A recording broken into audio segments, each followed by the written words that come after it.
দ্বিতীয় কেমন আজ দ্বিতীয় দিন। তো এই অবস্থায় যতটুকু সুস্থ থাকা যায় ইনশাল্লাহ আছি। আসলে আপনার চাহিদা যত কম হবে আপনি ততই খুশিতে থাকবেন।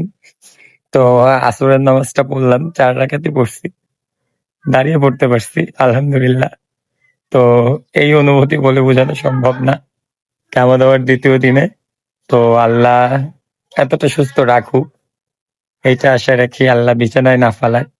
আর ইনশাল্লাহ মনের জোর রাখলে আল্লাহ আপনার কথা শুনবেন। আর যখন চাবেন, আল্লাহর কাছে চাবেন, সেইভাবে চাবেন। আর জীবন তো বড় হওয়ার কোনো দরকার নাই। জীবন লম্বা হওয়ার কোনো দরকার নেই। যতটুক থাকবে ভালোভাবে থাকবে। তো আপনার চাহিদা যত কম হবে আল্লাহ আপনাকে তত সুন্দরভাবে জীবন সাজিয়ে দিবেন। কিছু শরীরবৃত্তীয় সমস্যা থাকে, আছে। বলা যায় না বা বলতে হয় না। কিন্তু ইনশাআল্লাহ দিন শেষে এতটা সুস্থতাও অনেক বড় নেয়ামত।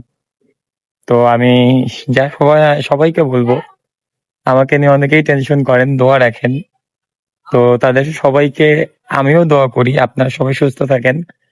আর ইনশাআল্লাহ এই পরিস্থিতিতে যতটা সুস্থ থাকা যায় বা রাখা যায় আল্লাহ আমাকে ততটা সুস্থ রাখুক।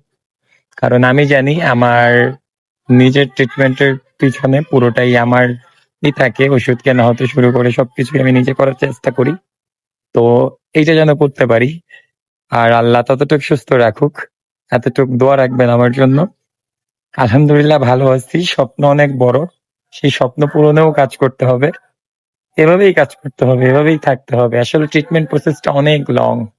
যদি চিন্তা করি শেষ করে কিছু করব ইনশাল্লাহ, তাহলে হয়তো কিছু করা হবে না। তো চিন্তা করতেছি ইনশাল্লাহ এখন থেকে করব।